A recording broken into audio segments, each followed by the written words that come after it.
ใจกลางบ้านท่าเรือแล้วพี่น้องไฟโซลาร์เซลล์ปิดเปิดอัตโนมัติเป็นเขตบ้านม่วงซุ้มพี่น้องทาง4 เลนแล้วพี่น้องยังคลองระบายน้ำยังบ่ทันแล้วแคมป์คลองลังพระธาตุสีคนเขตบ้านเราโอไซแล้วก็บ้านดอนเกินสร้างเนาะหน้าองค์หมอแขวงทางภาคเบื้องซ้ายก็จะมีร้านขายของกินสุกดีมาเที่ยวกับสอนอ่อนทั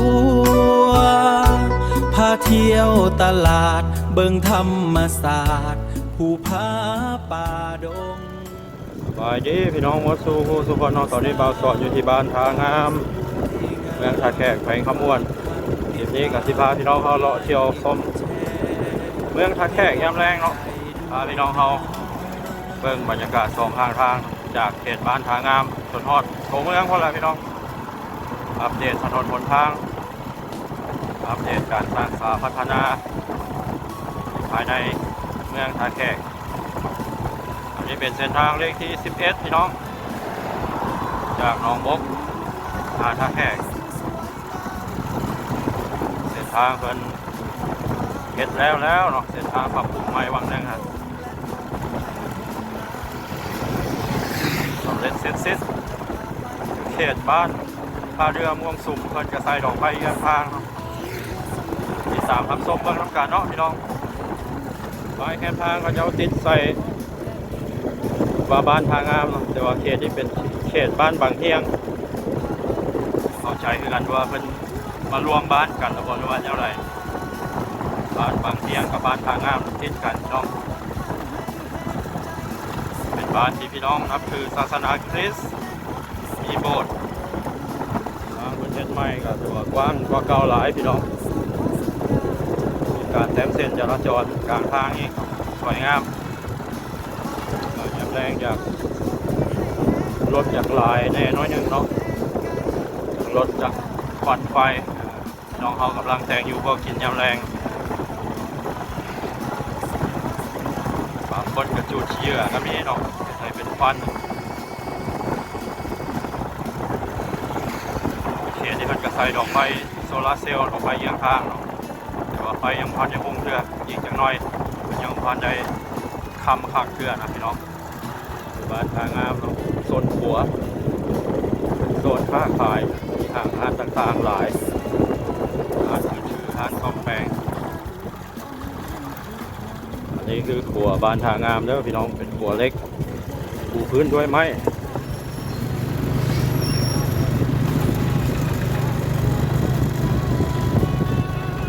มาป้าเบื้องนี้ยังเป็นบ้านทางงามพี่น้อง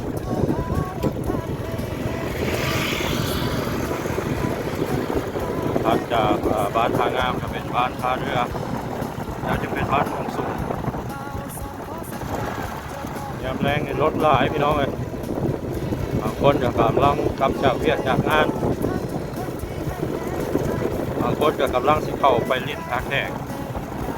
ไปลิ้นในเมืองตัวนี้มันบริษัทดอกไฟยังทางมันใส่อยู่ห่างบ้านท่าเรือพุทธเรือนคนบ่ค่อยหลายเพราะบันไดนะบ้านทางงามอยู่พี่น้องเงินซานบ้านซองก็เริ่มขยายออกมาเรื่อยๆเนาะเป็นบ้านใหญ่โอเคบ้านท่าเรือแล้วพี่น้องเลยตอนแรกในแมงไม้หลายขับรถไวกับบ่ได้ใจกลางบ้านท่าเรือแล้วพี่น้องทีนี้เพิ่นจะใส่ดอกไฟเยื้องทางสองข้างทางเลยไฟโซลาร์เซลล์เจริญพักบ้านนี่พี่น้องบ้านท่าเรือม่วงสุมบ้านนี่พี่น้องเฮ็ดเกษตรหรือว่าเฮ็ดกสิกรรมปลูกพืชผักแคมป์คลองบ้านใหญ่บ้านดังอยู่ในเมืองท่าแขกขยายทางกว้างกว่าเก่าเนาะ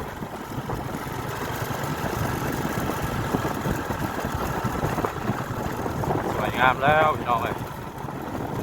แคมป์แรงจากแออัดน้อยนึงเนาะบ้านท่าเรือนี่จะมัวจะไฟวัดไฟก็พอบ้านนั้นเดี๋ยวที่เพิ่นใส่ดอกไฟเยื้องทางให้แล้วพี่น้องสะดวกสบายแล้วไปมาแต่ก่อนนี่มักเกิดอุบัติเหตุอยู่บ้านท่าเรือ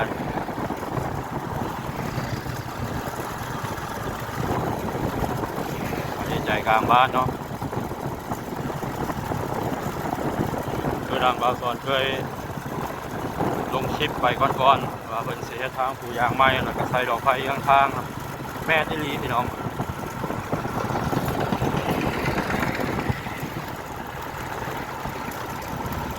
หลังจาก4แยกบ้านเราผู้ใส่มาฮอดหัวบ้านม่วงสุ่มเพิ่นก็เฮ็ดเป็นอันนั้นทาง4เลนเนาะมีคันคูกลางทางแล้วก็ใส่ดอกไผ่ข้างทางเนาะจากน้อยสิถ่ายให้เบิ่งพี่น้องเอ้ยเขตบ้านท่าเรือบ้านม่วงสุ่มแล้วเพิ่นใส่ดอกไผ่แบบนี้ไฟโซลาร์เซลล์ปิดเปิดอัตโนมัติพี่น้องแจ้งมามันก็มอดเองพอยามแรงมามันก็เปิดเองเนาะทันสมัยขนาดมาจากบ้านท่าเรือก็เป็นบ้านย่างงามตอนมาลายแล้วจึงเป็นม่วงสุ่มพี่น้องบ้านท่าเรือกับม่วงสุ่มจะเป็นบ้านใหญ่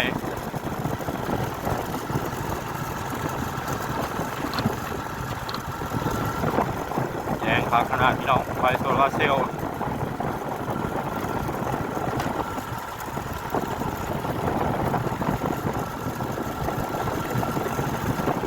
ใจคือกันพี่น้องระหว่างดอนมาลัยกับย่างงามนี่เป็นบ้านเดียวกันบอกน่าจะไม่เป็นบ้านเดียวกันปลายเพิ่นติดไฟว่าบ้านดอนมาลัย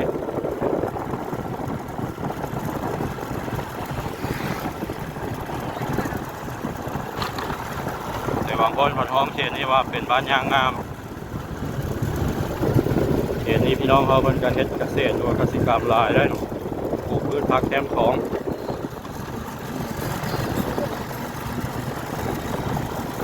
ส่งออกสู่ตลาดหลัก3หลัก2ปลาแขก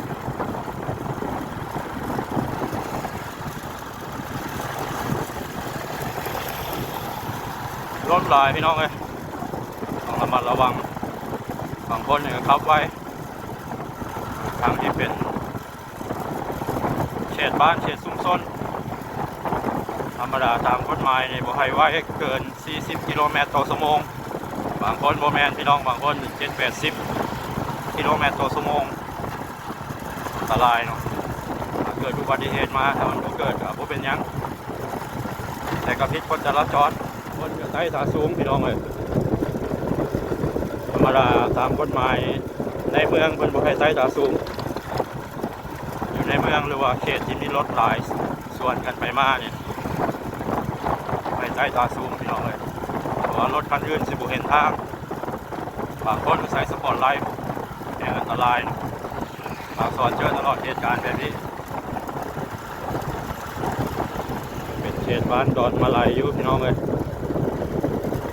ปิดหัวบ้านแล้ว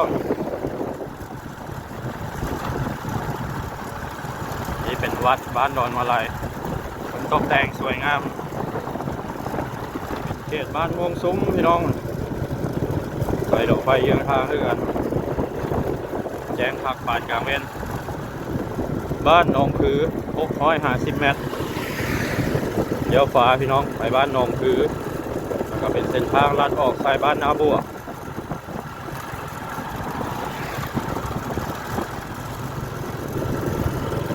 สำเร็จเสร็จหมดแล้วพี่น้องถนนหนทางเขตบ้านม่วงสุ่ม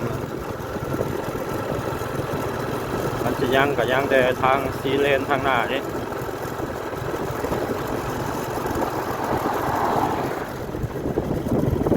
ใจกลางบ้านม่วงสุ่มเด้อพี่น้องทางกว้างกว่าเก่าตะกี้นี่แคบหลายทางแคบแล้วก็มักเกิดอุบัติเหตุดุบ้านม่วงสุ่มนี่ต้องระมัดระวังมีสติเนาะพี่น้องเป็นเขตบ้านม่วงสุ่มอยู่เนาะบ้านใหญ่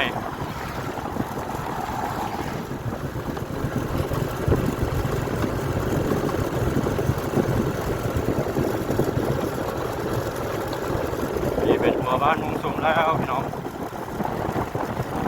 ผมแน่ใจว่าเขต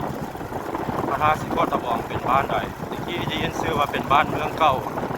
หรือว่าเดี๋ยวนี้เป็นโฮมเป็นบ้านม่วงสุ่มแล้วบอกผมแน่ใจเนาะพี่น้อง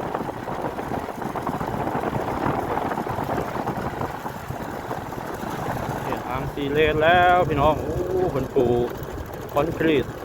ใกล้จะสำเร็จแล้วเนาะยังแต่คลองระบายน้ำโอ้ อนนี้เป็นหัวบ้านมุงสุมเด้อเนาะวนสามแยกเข้าไปธาตุเมืองเก่าแจ้งคักขนาดสามแยกธาตุเมืองเก่านะ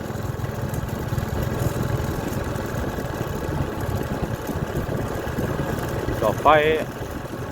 ที่เป็นเอกลักษณ์ของเมืองท่าแขกพี่น้องยังคลองระบายน้ำยังบ่ทันแล้วเนาะเป็นยังสิใส่ฝาอัดอยู่แจ้งปานกลางเว้นเลยพี่น้องเลยตะกี้ทางเส้นนี้ละมืดมาตอนนี้บ่เป็นตาญาติแล้วมาแจ้งมางามพี่น้องสุดยอดเลยเนาะพนักงานมันกำลังเฮ็ดเวียกเนาะกลางคืนมันก็เฮ็ดเลยคืนมันบ่ได้พักได้เศร้าพี่น้องเป็นแรงเวียกนี่คือโซนต่อหน้าพระธาตุสีโคตรตะบองพาพี่น้องเข้าไปเบิ่งบรรยากาศอยู่ทางหลังพระธาตุสีโคตรก่อนเนาะได้เดินพระธาตุจะแจ้งพักขนาดเพิ่นใส่ดอกไฟ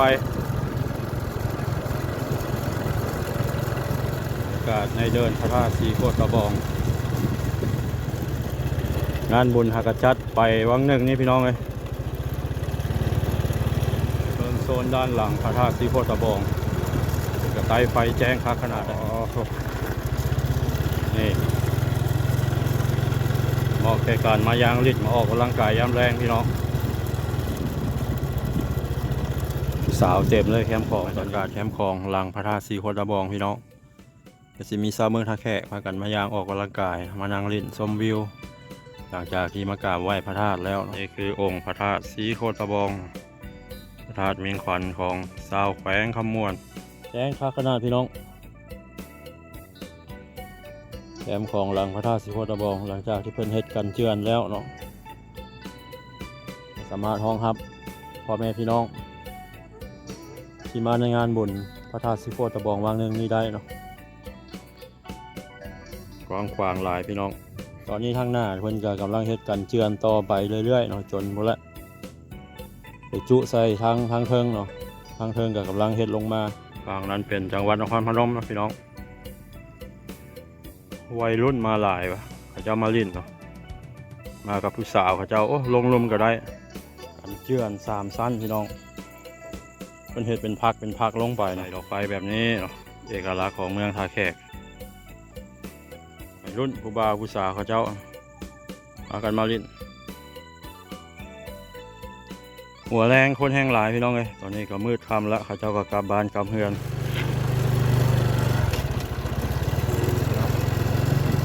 ทางต่อพี่น้องที่รถเลาะส้มเบิ้งบรรยากาศ2ทางเนาะจากบ้านมุงซุมไปฮอดบ้านเราโพไซเราโพคำ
ไปเล่าตามใจไปได้ทุกที่เที่ยวธรรมศาสตร์ภูผาป่าดงทงให้ท่องนะเที่ยวสอนนบทไปกับสอนอ่อนทัวร์เบาสอนขอวอนให้กำลังใจช่วยกดไลค์กดติดตามกดกระดิ่งขอสัญญาจะหาคลิปดีๆในชีวิตนี้ขออยู่เคียงข้าง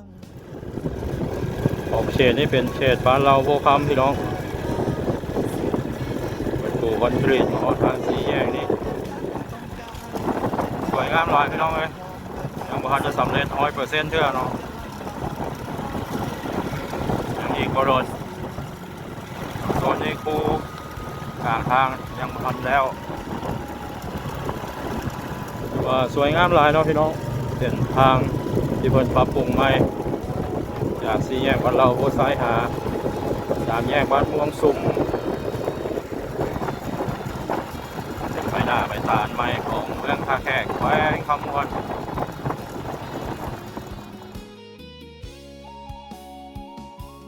สอนอ่อนทัวสุยเสียเป็นแห้งใจขอบใจผู้ใหญ่และเอฟซีที่ติดตาม จะบ่ลืมบุญคุณทุกท่านที่ให้แห้งใจขอสู่ต่อไป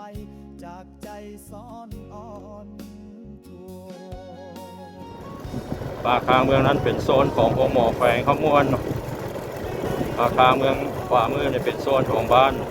ดอนเคือนสร้าง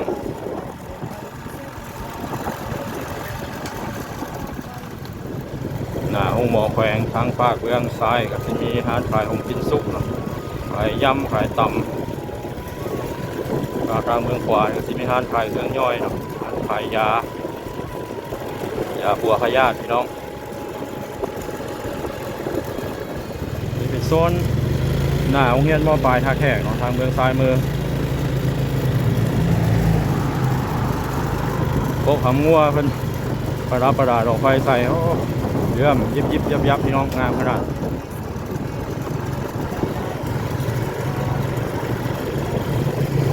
แจ้งป่านกลางเว้น